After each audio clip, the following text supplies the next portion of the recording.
So you might say there's a cost to be paid in inequality for innovation.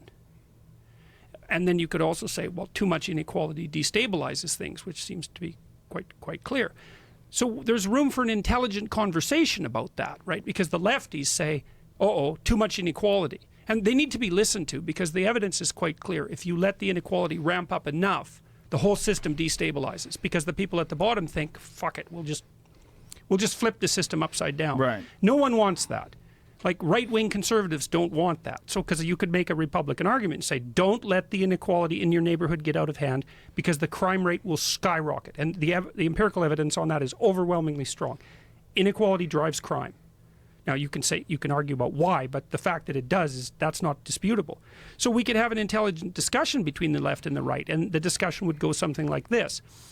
You need innovation, you pay for innovation with inequality. But you need to bind inequality, because if it's too intense, then things destabilize. It's like, okay, we could agree on that. We've got the parameters set.